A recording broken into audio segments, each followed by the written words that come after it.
এই আরিফ, জি ভাই। হৃদয় বাসাত গেছিনি? না ভাই, জানা তো এটা তো তোমার আমার কাজ করে। ওমা হেতার না বাড়িতে কাজ আছে, হেতে অন্য যায় না? না ভাই। হেতারে ডাক দেছে।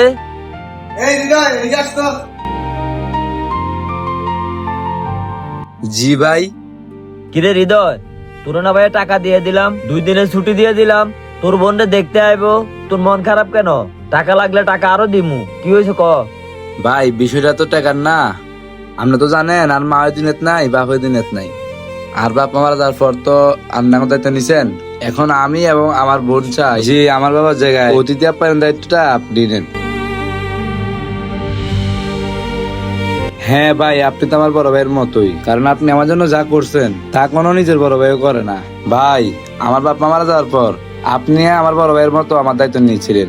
আমার যখন কাজের দরকার ছিল আপনি কাজ দিয়েছিলেন, আমাদের সুখ দুঃখে আপনি পাশে ছিলেন, আমাদের সবসময় বুঝিয়েছেন। যেহেতু এত বড় দায়িত্ব আপনি পালন করেছেন, এখন আমি চাই এবং আমার বোনও চাই এই দায়িত্বটা আপনি পালন করেন।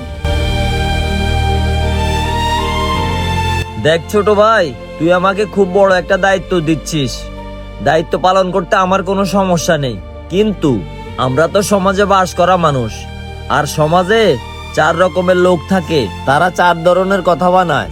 এখন হয়তো তোর দিকের লোক বলতে শুরু করবে, আরে সে তো আমাদের ধর্মের না, আমাদের মাঝে কি করছে, অথবা আমার দিকের লোক বলতে শুরু করবে তুই ওদের ওখানে কি করছিস, তাই নাই আসলাম। দেখ, বিয়েতে তো আসা যাওয়া থাকেই, একে অপরের বিয়েতে আসা যাওয়া সবাই করে, তাতে কোনো সমস্যা নেই, কিন্তু এই যে বিয়ের প্রস্তাবের বিষয়ে কথা বলাটা, অতিথিদের সাথে বসা, এটা একটা দায়িত্বের কাজ, এটা পরিবারের লোকজনই করে। তাই আমি চাই, তোর জেঠু তো আছেন, ওনার ছেলে আছে, তুই এই কাজের জন্য ওনাদেরকে বল।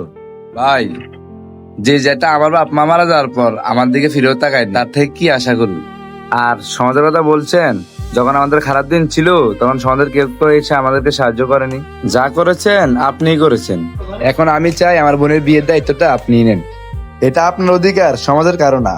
আরিফ ভাই, আপনি কি বলেন? ভাই, হৃদয়ের কথা ঠিক আছে, বিপদের সময় যে কাজে আসে এটা হলো আসল আপনজন।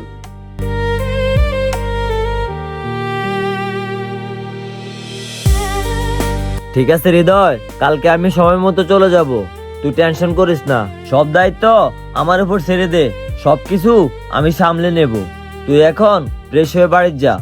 আচ্ছা ঠিক আছে ভাই, তো আমি বাড়ি গেলাম, কালকে আসেন আপনি।